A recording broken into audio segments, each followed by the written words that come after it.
Uh, All right. So, All right. All right.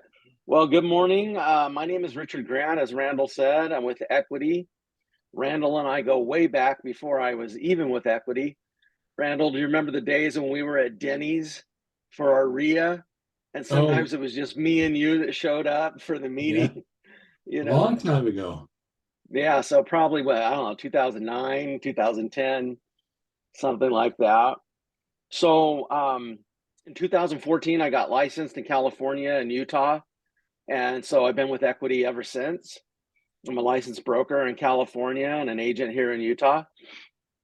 And I've been doing hard money for almost 30 years. Private money, hard money, commercial lending, that type of thing. So I'm happy to share what I know with you guys, and hopefully it'll help you in the future. Um, just so I can get an idea of who I'm talking to here. Who are agents in this group? Probably Raise your everybody. hand. Everybody's an agent. Okay, fantastic. Is there anyone in this group that has experience doing commercial deals besides Randall? Melissa Okay, Malongo. George has done a few. Um, is there anyone here that's really, really wanting to do commercial deals? Two offers on commercial properties right now. Okay. I want to. Oh, great. Great, TJ. Yeah. Way to Yes, go, I'm here. Robert. All right, Zoom user. Fantastic. Okay. Well, let me just get started. First, we're going to talk about three things, okay?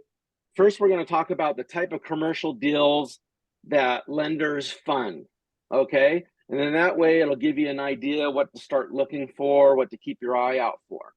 Okay, then the second thing is we're going to talk about the type of loans that we do that are available at your disposal that I could help you on if you elect to do so.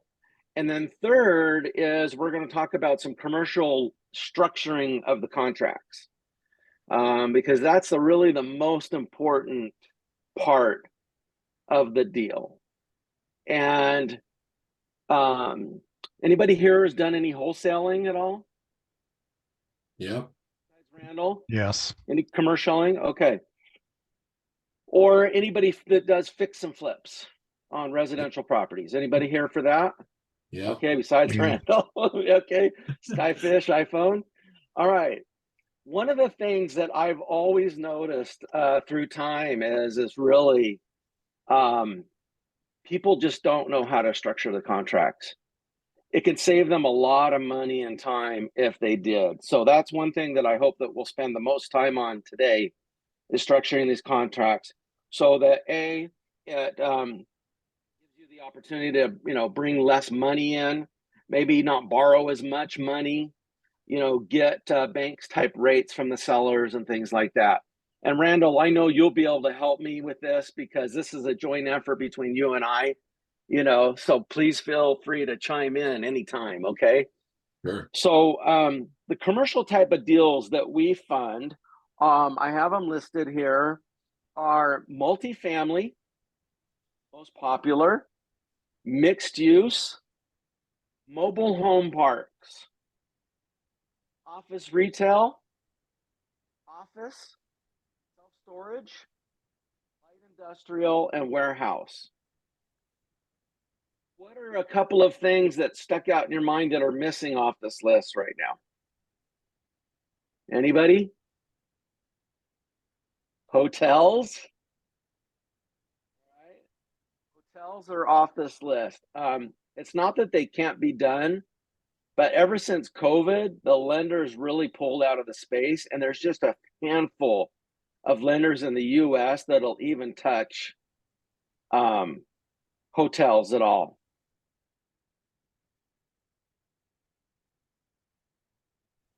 Richard, we just lost your voice. Richard, we just lost your. Um, Maybe you have to unmute.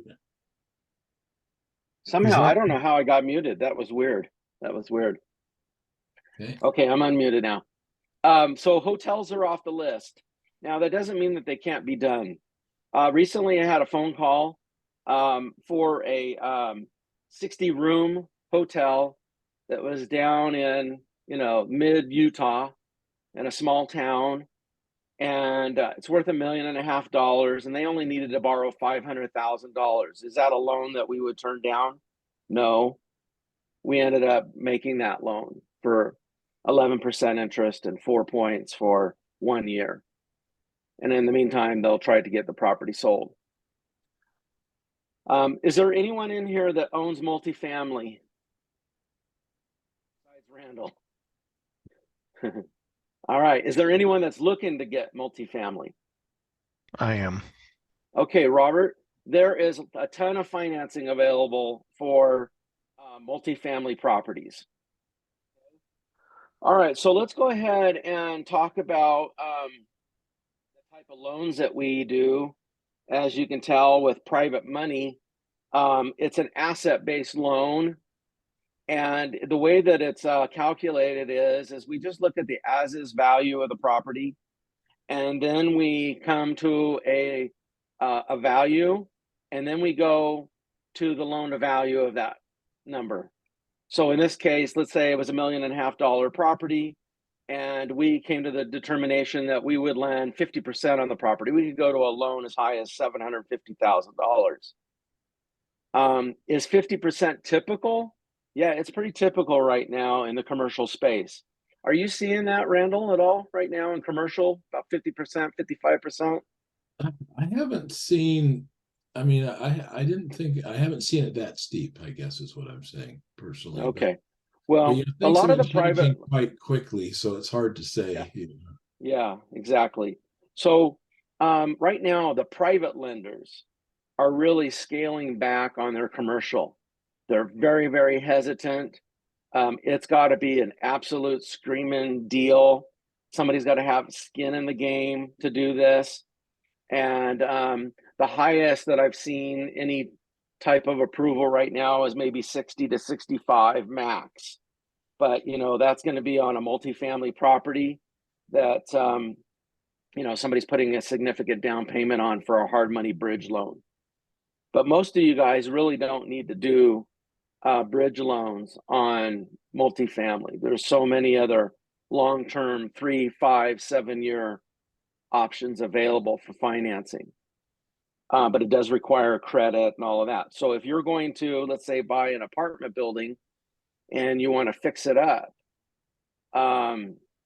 back in the day, we could go as high as 80% on the acquisition and on the improvement costs. I did a 26-unit apartment building up in Pocatello, and they brought in 20% of the fix-up and 20% of the acquisition. And it was an 18-month loan, and they were able to increase the value significantly on that property. So those kinds of loans are available for multifamily. Those are really desirable for a lender because they know that you're buying a property that has a huge upside, and that once it's completed, and everything, it'll be easy for them to get financing to get out of it. Or you'll be able to get out of it really relatively easy with the financing. Is there any questions anybody has about multifamily or multifamily loans?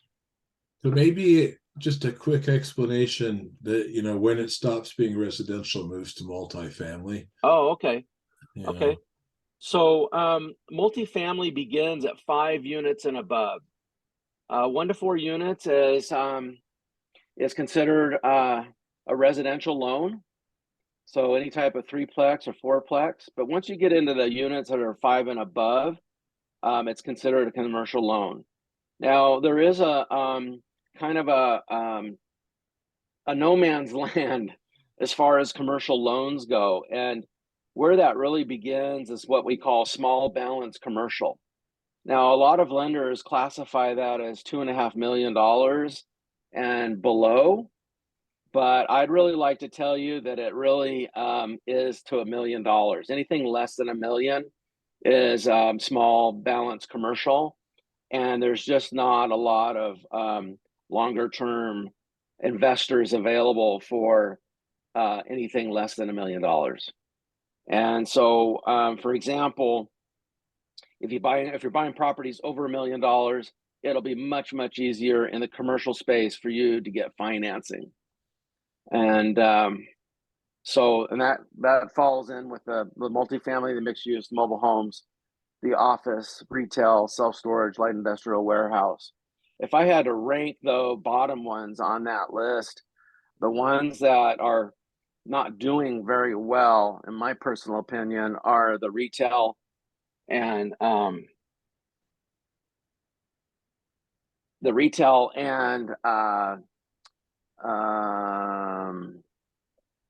the office space. You're going to see a lot of deals out there with office space, just like what Randall said. When COVID hit, there wasn't anybody showing up and using the space. Everybody's adapted to working from home now. And what's your opinion, Randall, on office buildings for everybody in the group here, as far as maybe a future investment? Yeah, I think you're going to start seeing, I mean, prices start dropping. They've already been dropping with those, but a lot of them are sitting fairly empty. Some of the leases that were in the nicer properties are still running. It'll probably be a year or two before they run out. But I know in our office building, it's probably 40% vacant. The one across the way is probably 50%, 60%. It's hard to make any money on that. If I was guessing, an educated guess would be that we'll see condo conversions happening in those office buildings of something of that nature, because there's a shortage of places to live. A lot of those buildings are located in somewhat desirable areas, and I don't think they're going to go to retail, because Amazon and everything else is online purchasings are increasing year by year. So it seemed to me that the most logical change would be taking commercial property that's being unused as office space and entering an arena where there's a shortage. What do you think? Well, when you mentioned condos, I instantly went to office condos. That's always a possibility, but I think your idea of more on the residential side, like let's just take our Equity office building. It's in a great neighborhood there. Yep. It looks really nice, and I think a lot of people would find it desirable to live there, especially if there was, a few penthouse suites and things like that in there. I don't know what you do with the basement, but apartments can go anywhere. Workout rooms. Oh yeah, the gym and the common room and all that kind of stuff. Yeah, very cool. Does anyone else have any questions, let's say on like a deal that you're working on, or any questions that you might have that you would like to just kind of, or even just tell us about your deal that you're doing now, and so the whole group can be part of it, if you don't mind. Anybody want to share? Hi, Richard. Hi. I'm Melissa. Hi, Melissa. Hi. I would take my video off, but it's not working. I'm not sure how to fix it, so that's why I'm not on video. No worries. So how do you see like malls happening? I have a client who is interested in leasing a restaurant space in the eatery, actually over at Fashion Place. I don't know how I feel about malls right now. And what are you seeing like price per square foot in a mall? I think that, I guess it would be different for a retail store versus like the eatery side, but I just don't have that experience inside of a mall. So what would you think would be reasonable price per square foot for eatery? And I was telling her I probably wouldn't go any further than a 5-year lease, because I just don't, I mean, we don't know what's going to happen, and just the malls are, I don't know, it's just very different now. All right, I'll give you my 3 cents. Okay. The first sense is that I believe that the malls are on their way out, and they're going to go the road what Randall just described, a conversion, where they're going to turn that into maybe some retail space, and they're going to build on top of these properties and put multifamily housing in there. If that happened, I could see that the retail down below would be able to survive.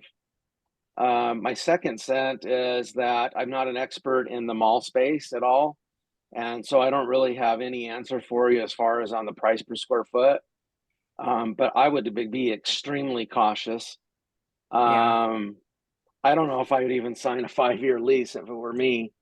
The traffic in these malls is just a fraction of what it used to be.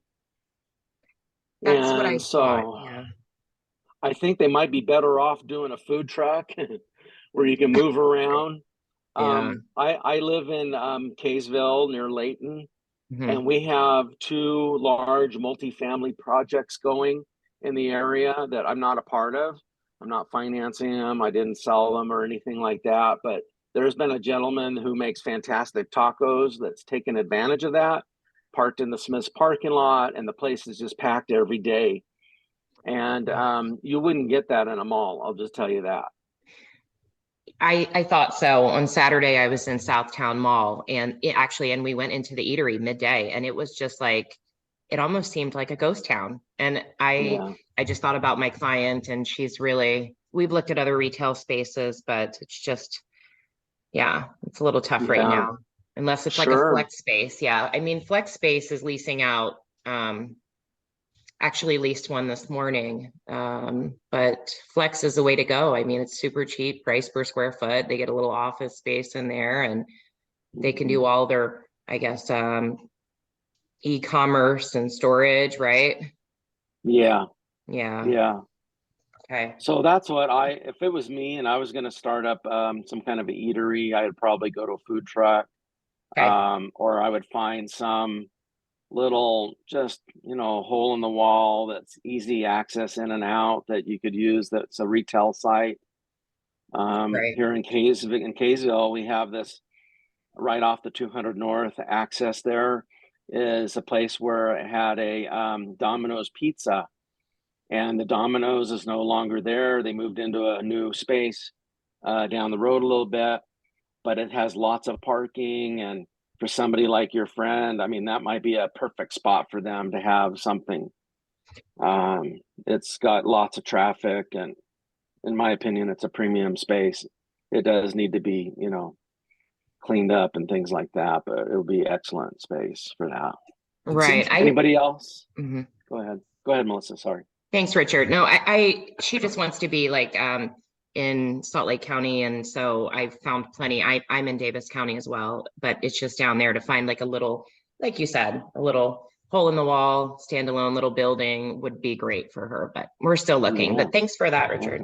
It's Okay. amazing, like Richard mentioned, the food truck. And when I was growing up, there used to be a place called Roke's Hot Dogs, and it was a shack that was the size of a large van. And it was owned by some friends of ours, but they had quite a bit of parking outside. And to this day, it's a multi-million-dollar yearly business. And it's Where's it located, Randall? it's in Milwaukee, Oregon, and Gladstone, Milwaukee, Oregon. But it's just, it's just sitting off of the street and nothing special. It's probably got 15 parking spots around it in this tiny little place, but they are busy and they've been busy for 30 years. And it's just, it's amazing. But those food trucks, I thought about that the other day. I was like, that's what I would do. It's mobile. If your market's, if you notice your market's not good where you're at, you're not, you're not stuck with Yeah.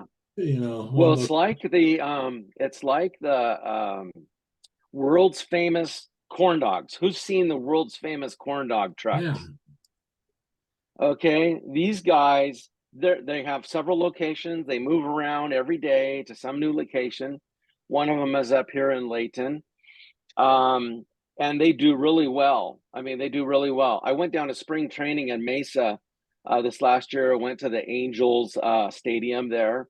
And sure enough, there was a world famous corn dogs that was lined up in their truck row there. I'm like, dude, you guys are killing it. And they're fantastic on top of that. So if I was going to start a hot dog truck, my little one that I've dreamt of for years is the world famous burrito dog. Oh, when I was growing up and we got out of high school, me and my buddies used to go to Hollywood all the time, and we go at the middle of the night. We go to this little hole in the wall, and they served, fries in a bag and great hamburgers. And they had this hot dog that was a hot dog with pastrami and chili and cheese, and it was so good. And we would just go there just to get that. So really, it just tells you that you don't really have to have multiple items in a truck. I mean, tacos, anybody could eat tacos all day long. I could eat them every day. So Melissa, what type of food did your client have in mind? Oh gosh, yeah. So Mexican cuisine. Oh yeah. Yeah. Yeah. Yeah. We love it. Love it.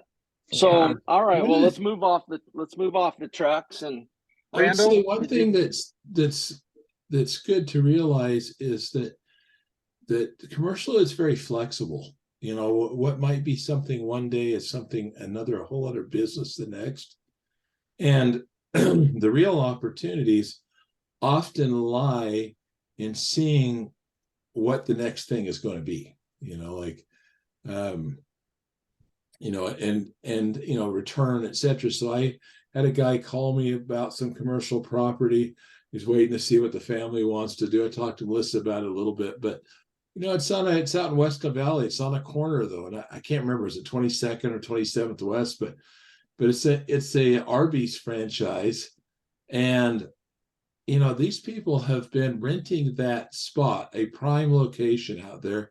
It's got, across the street, there's, gas station, another restaurant, McDonald's or something, for $900 a month for the last 30 years. And this place is on almost a half an acre, I think, third acre, half acre. It's a pretty large lot. And it's time for that to be something else. Yeah. And so, yeah, a lot of times you can get in there and say, okay, what can I do with this? I had one of my agents who saw basically a gravel pit. He had this piece of rocky land, and it was up in Davis County. And he looked at it. Nobody really wanted it. It'd been for sale for a couple of years. And he looked at that and said, rock, gravel. I bet you it needs gravel. And so he went to Kennecott and pitched the idea of a gravel pit there to Kennecott. And they bought that spot for like $1 million, more than $1 million, and he collected a $30,000 commission out of it just because he saw the opportunity where for years everybody else had walked right on by it. So it's about being creative. Yeah, absolutely. That same corner where the hot dog, world famous corn dog is, that's the corner I keep saying to myself needs to be changed too, because it's got the McDonald's across the street, the Smith's on the other side. And then where they park there is this old copy and print. It was like an old 7-Eleven, kind of that style building. Yeah. And they've been in there forever, and it's got a big size lot on the corner. And I'm like, dang, this is a really amazing corner for somebody else, Yeah, absolutely. Some new kind of thing. If I had to just like take a gander at the type of commercial that I was going to pursue right now, I would definitely put 100% of my efforts in Randall's corner of finding a ways to resolve housing right now. It's so dang expensive. Think about your kids, right? Nephews and nieces that are, graduating from college, and they can't afford to, to buy a house, buy a condo, or even rent for that matter. And so if you put that thinking cap on every time you're driving by something, just know that there is a way to structure that deal. Even if you say, hey, look, I don't have the resources myself, but remember, Randall always preached this about using other people's money. there are people out there that have a lot of money. They just don't know what to do with it. They've always wanted to get involved in real estate. And of course, you have to take the proper channels, you know, and make sure that you're doing things above board and legally and all of that kind of stuff. But seriously, you know, don't look at a project and say, okay, well, that's 20 million. I don't think that is something I could even do, or 15 million or 10 million, because you have the ability to do it. I promise you. So let's talk about, if anybody has any other questions, let's with those. And then I'll move into the structuring, because this is where it's going to get really fun. I have a kind of weird one that I don't know how. We want to make this deal work, but we don't know how. So we live clear up in Lewiston, which is like Okay. as close to Idaho as you can go. But there is an old bank on the corner that has not been occupied since 1960. And it Oh, is my. it's in pretty bad shape. Like it has rotted wood and stuff from the things coming in, but it recently came on the market and they were only asking for $160,000 for this bank. Wow. We went and talked to the city and they said they'd be willing to work with us anyway to get this bank fixed up.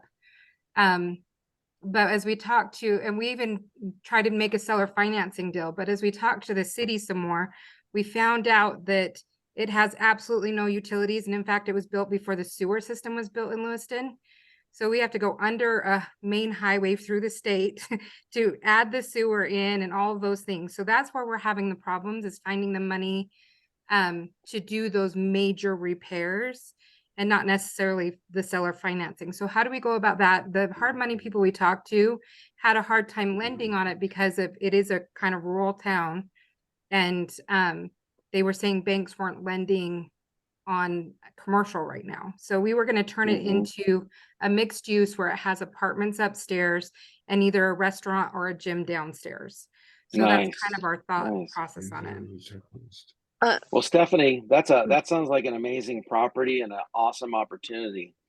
So when you discussed this with the bank, they said that they wouldn't carry any paper on it. They wanted just straight cash. Right. Okay. And did Keep you make any asking. type of? Go ahead, Randall. I'd say keep asking. Sometimes it's no today, but it's not no in a few months. Yeah. Well, and it's good to hear that the city, because the city for the longest time has fought of what's going in there, but the building's just getting more and more in disrepair. Like the outside is really good, but the inside is falling apart because the roof leaked and it's all now coming in. And they keep talking about making the city better and more inviting. And so they really want now this bank to be transformed, but they can't find anybody that will buy it over because of the inside issues and the utilities. Okay, let me put my underwriter hat on for a minute, Stephanie, Okay. and ask you a few questions on this property. So have you done a kind of an evaluation of what, scraping it to the ground and building brand new would be versus the rehab? No, we haven't thought of that. I don't know how happy the city is going to be to it. It's actually connected. It's connected to the next building next to it. And that one is actually a mixed use as well. It's an office space for a plumbing company, and then they live above it. And then right next to that is the city office. So is it a shared wall then? Do they share a wall? Mm-hmm. Okay. Okay. Stephanie, What do you think, Randall? Well, I think that you can always build with a shared wall. I mean, it's like, they come down, they go up. I mean, it sounds like the roof is falling in. So it's not like, you got to do something, right? But yeah, a lot of it is, I mean, you could throw a wider loop when it comes to lenders, so for example, a few years ago, I had Richard, I was working on, financing an office building that we own. And, it depends, if you only ask one or two people in the commercial field, sometimes they'll say, no, it's just not their bailiwick, or 3 or 5. Sometimes you got to ask 15 or 20. okay. And get out there. And when it comes to small stuff like that, I like to start with credit unions. And Okay. you know, if you can't get hard money, you can't get other people. Sometimes credit unions, especially if you have a good business plan for it. But you got to find out what's the highest and best use for that property. And it may not be what it currently is. Yeah. It's like Richard alluded to something about the malls earlier, where he talked about them going up and providing living spaces over a business. That's been done in Europe for decades, you know, for a long, long time, longer than that. That's the only way you're going to, some of these retail shops are going to survive is by having the clientele based right there. Right. If I had, if I had, 400 people in, with inside of 100 yards or 200 yards, I'm thinking that maybe a donut shop's not a bad thing. A coffee shop, it's, those kind of things might be good because you got your clientele right there. And it's not like Amazon's going to send you hot coffee. So That is true. It takes forever for Amazon to get here anyway. I'm watching Mike drink his over there, so that kind of gave me the idea. Stephanie, I have a question. You have only your first name. What is your last name? It's Bagnell. So do Randall you- actually knows me through my husband, Derek Ritter.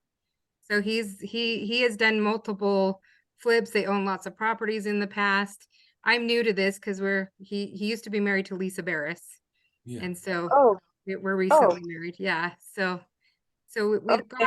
he knows what he's doing. I'm new to the game, but the commercial thing is brand new, but I've loved this bank for ages. And I've always wanted to buy it and turn it into something. So when the opportunity came up, we've been scrambling to find a way to do it. So. well, I'd like to, I've had some experience in difficult properties, and I know something about alternatives to sewer and water situations. If you'd like to tell me some way to get in touch with you, I can search you up. Maybe send it over in a private message, or you can look on if you look on the MLS, it'll have Stephanie Bagnell's name on there for agent. Okay, and it's Bagnell? Yep. Okay, I will contact you. This is Catherine Litchfield, because I'd like to talk to you about that. Those kind of properties are always a dream. I find I've thought through a lot of those things before. Awesome. So- That would be so wonderful. Thank you, Catherine. We get back to Stephanie. structuring. Oh, maybe, yeah. Richard. Yeah. Yeah. Okay. I just want to make one last comment to Stephanie. Stephanie, have you asked the bank to finance 100% of the acquisition? No, so we were going to do seller financing on part of it. So really all we needed is the loan to do the sewer and electricity and bring the gas into the building. So those are the only things we really needed. So that's kind of where we were pushing up against the wall. So Because I would even propose to them to finance the acquisition and the construction. That's what I would do. okay. But let's go ahead and move on to the structuring. Okay. Thank you. Thank you. All right. So over the years, with properties, everybody's used many different types of strategies to acquire properties. There's a lot of guys on YouTube now and guys that are, pretty prominent and, putting themselves out there. Anybody know Jeff Rappaport? Creative financing, but Randall knows him. There's another guy by the name of Pace Morby. Anybody's ever seen Pace Morby stuff? Yeah. Okay, Corey, you're shaking your head. Skyfish, you're nodding your head. So a lot of all these strategies are not new. Everybody's been doing them over the years. It's just, they start changing the strategies and putting different names to them. Right, Randall? And just kind of coin a phrase and a coin of this and a coin of that, Like the Atkins diet, it just keeps coming back as something new. Yeah, exactly. So, so I'll just give you some of my experiences in the last 3 years of what I've been doing to help some of my clients. I have a client that no more because he got really sick and he's had to have a kidney transplant or a liver transplant or something like that, and he's not doing well at all. So his his investing days are over with. But I go to church each week. who's that? Okay. Go ahead. I don't know where that came from. Okay. I go to church every week too. Hey, okay, Yeah, I so was like, okay. I tell you, yeah.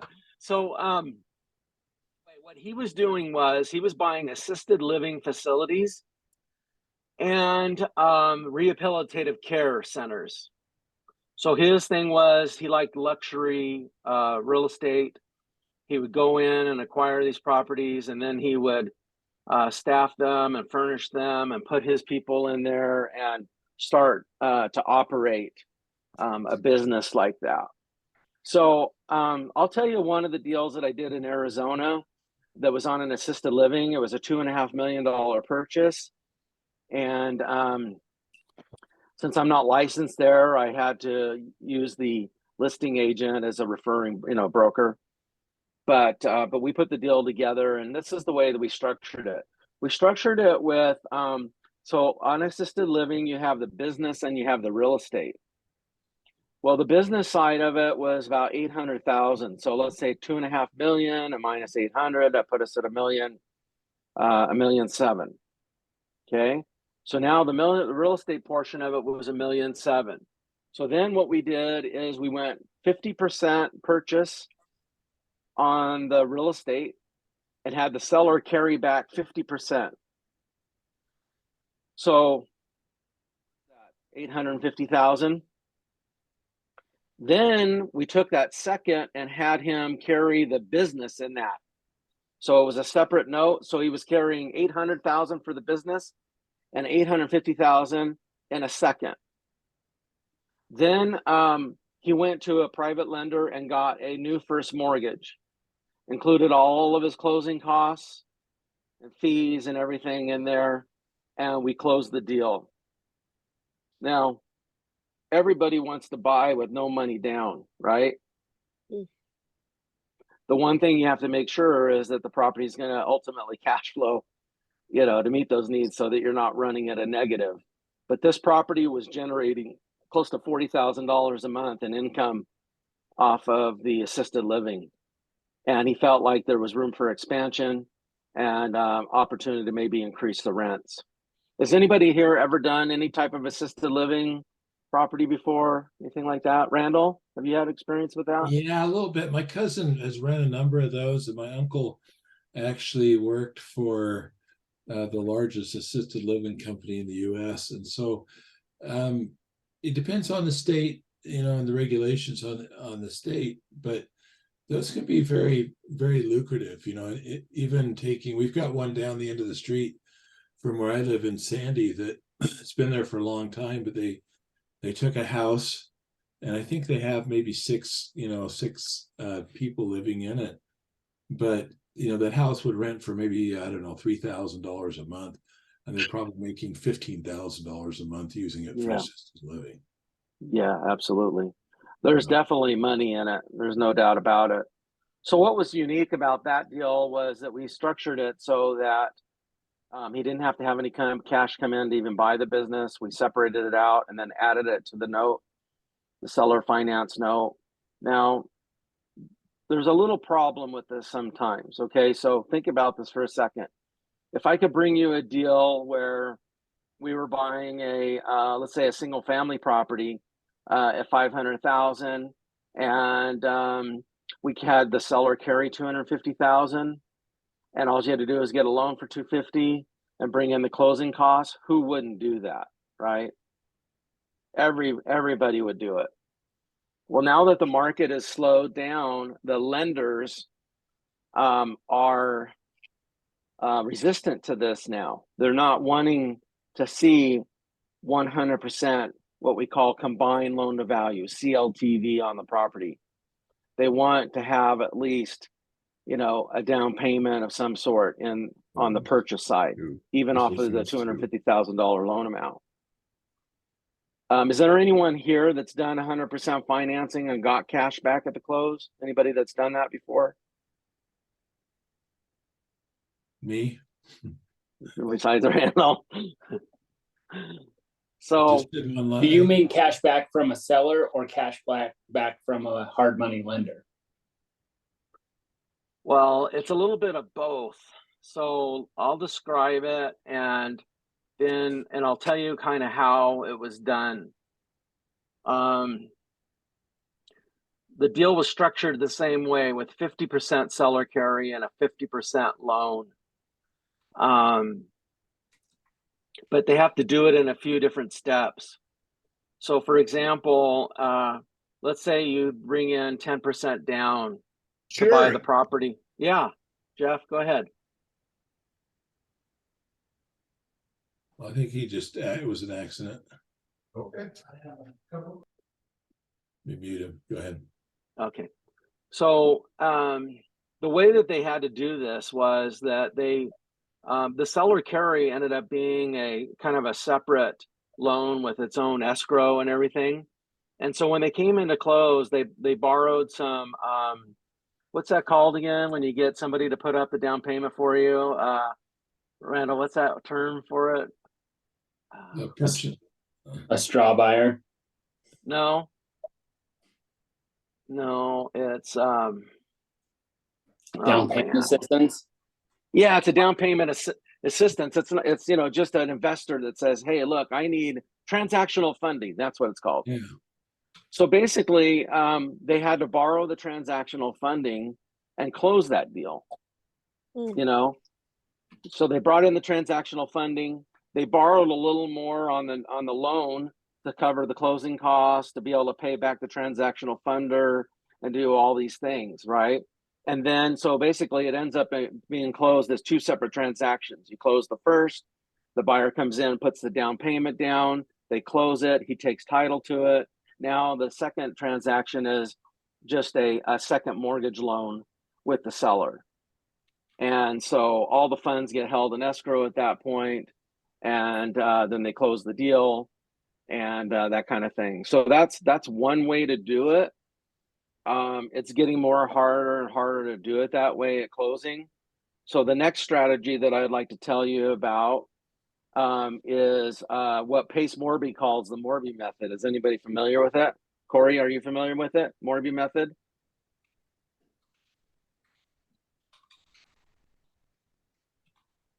I've only heard of it a little bit. Okay.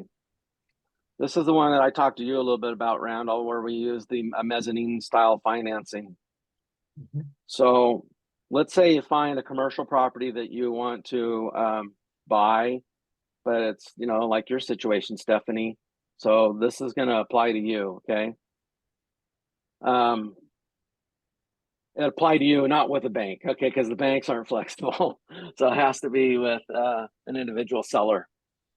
So the way that Pace describes it with his Morby method is essentially utilizing a mezzanine type financing strategy. And it works something like this. And I'm sorry that I don't have like this all worked up on a flow chart and all that.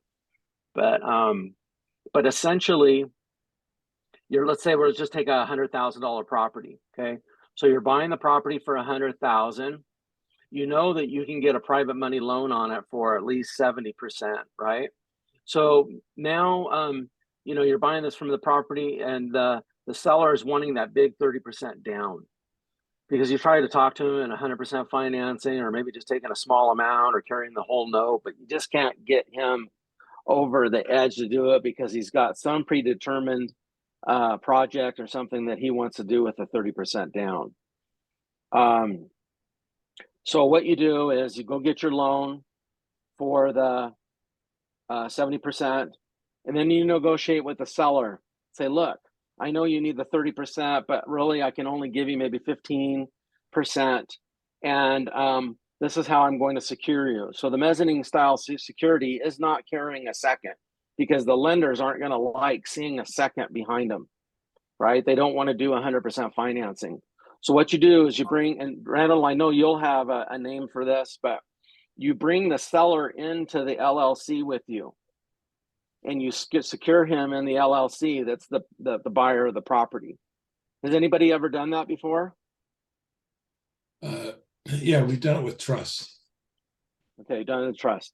So it can be done with a trust or an LLC.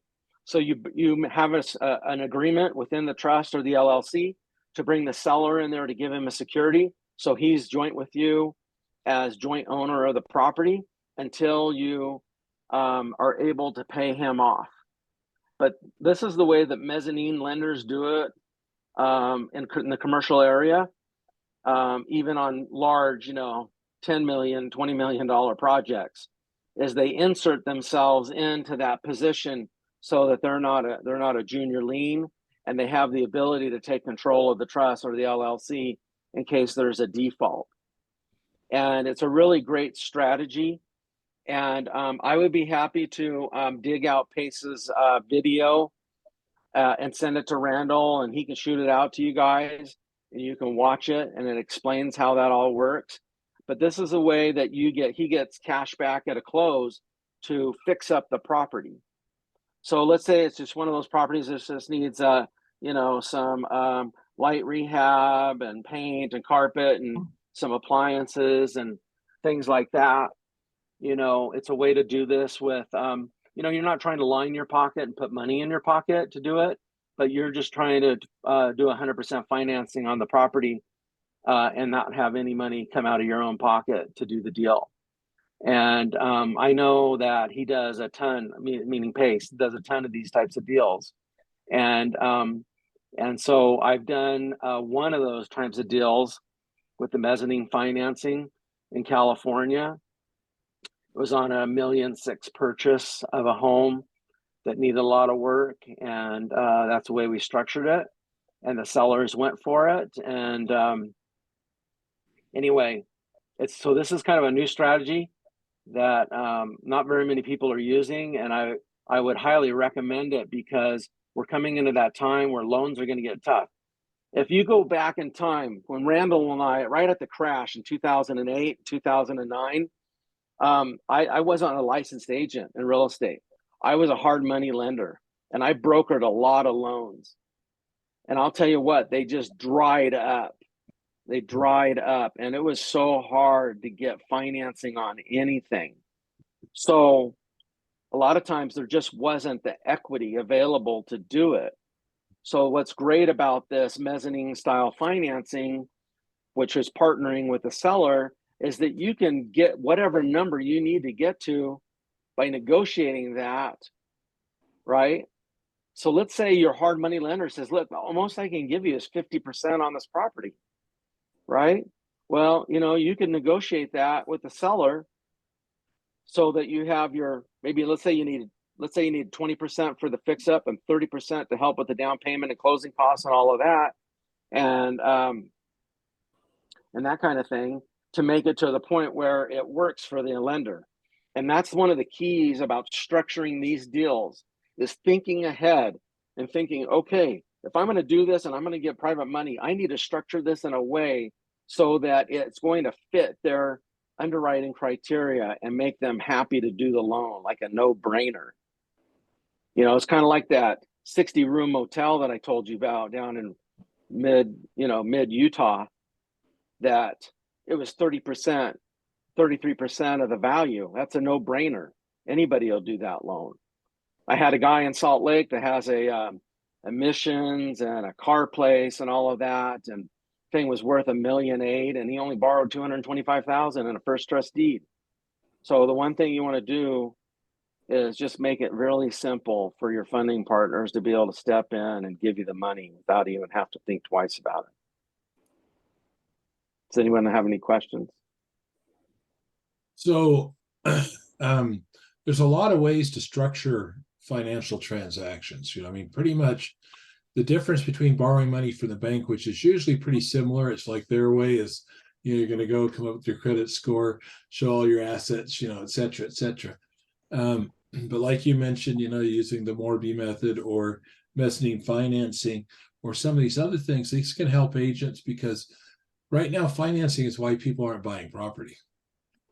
And if you can solve the financing issue, the problem, then you just created a client, right? You just printed a client. And so the more aware you can become of alternative financing methods of structuring deals, commercial property. There's a lot of commercial property. I mostly deal with residential, multifamily, things like that. Although we own an office building and I've owned other commercial properties over the years. But you're creating something that you're making it easy for your client, and people want the easy method. They want to do it the easy way, and they want to know where they can find the answers for these things, because there's a lot of people that'll buy. I mean, who wouldn't buy a 4-plex or a 5-plex or a 10-plex if, like we talked about here with Richard earlier, if you didn't have to come in with any money? Yeah. It's that a no-brainer? That's 100% financing, and sometimes you can even see money coming back. And Trevor and I bought a property that we didn't get a ton back, but we bought a property here. I think it was Thursday or Friday, but we got $10,000 back. So it didn't have any of our, it didn't have any of our company money in that deal. It just we got private lenders, and I think the purchase was $380, and we got $390 out of it. So it's kind of a who wouldn't do that deal? Yeah, that's right.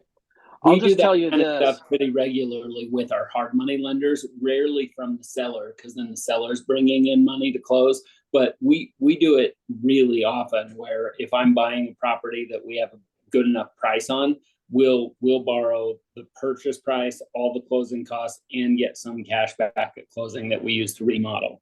So that's a regular occurrence for us. Yeah. That's great. Well, that just lets you know that anything's negotiable. And I will tell you that it is much easier to negotiate with a commercial seller who has a business mindset to do owner financing for you, to carry 100% of a note, or to do whatever, because they're in that mindset, right? A residential person that doesn't do that very often, you know how it is, Randall. That's what you guys specialize in. It takes some finesse and some work to get them to agree to do those things. But in the commercial space, you'll find these guys that say, look, hey, I really don't need the cash, but I like the income. And you can always negotiate some type of strategy with them, or More even sophisticated. and negotiating and say, look, this place needs a ton of work, and I'll tell you what, I won't going to make any payments for 3 months until I get it renovated. And in the 4th month, my payments will begin. And I'd like for the next 6 months that the payment be half, right? And then by the 1st year, then I'll start paying the full rate. You can negotiate anything with commercial. So I really appreciate the time and the opportunity that I've had to come here and to talk to you guys. And my phone number is area code 801-815-9100. And I'll have Randall send that out. And you can find me on the MLS. We put it on Richard chat Grant. here again. It's okay, 801-815-9100. I'm happy to answer questions anytime. If you get stuck with something or you need something or anything, I'm here to help in any way that I can. So I hope that you've gotten something out of this, and hopefully it's enlightened you or opened your mind to do things maybe in a different way, especially with the decline of the commercial market right now. I think there's just going to be some huge opportunities. I really do. Absolutely. And the one thing is about commercial is that they're not all the same. So if I look at Melissa, it's like, okay, we did a restaurant today. Last year it was a gas station. Before that it was, it's something else. And it's always about, being flexible, being creative, and getting somebody in the boat. If you don't know how to structure it, it doesn't mean that you can't do it. It just means that you need to have somebody like Richard there who's going to say, what about doing it this way? And Richard's worked with a lot of agents, a lot of people in Utah and California and other places, Arizona, etc., helping them structure those deals, because he's seen a lot of those types of commercial deals over the years. And so if you've got something that you're working on, or something that you have a client that's working on, or just an idea, it's good. Call somebody who's doing it. Call somebody who's in the thick of it, and see what they think. And it's amazing what you can do. And there's people far more creative than I am out there. One of my best friends was a pizza boy. You know him, Dakota and Richard, but Dakota Worrell, but was a pizza boy 5 years ago and had nothing, and using these techniques that Richard's talking about. And he was one of my agents, ended up with a $7 million paycheck, 5 years later. That's more than I've ever gotten off of a transaction. So it's it's amazing what you can do if you just get the right people on board. And Dakota says, I just listen to what other people say, and then pick the best idea and copy that. So maybe that's that's useful. But thank you so much for coming. It's hard to get really too deep into this, since with the limited time that we have, but we'll be covering some of these things in more depth, or breaking it down into bite-sized chunks here over the next few months. And happy to help in any way we can. Please let us know if you can, if we could do anything to help you in your business, because there are opportunities out there. Just like Richard said, there's a lot of opportunity out there. And when everybody else is running out the door, the people that get rich are those that are running inside, inside the building, and see that opportunity. And so this is that time. So thank you, Richard. Appreciate your being here, and I hope all of you have a great week. Thanks, Randall. Thanks for the opportunity. Thank you. Take care. Thanks, Randall. Thank you, Randall. You're welcome.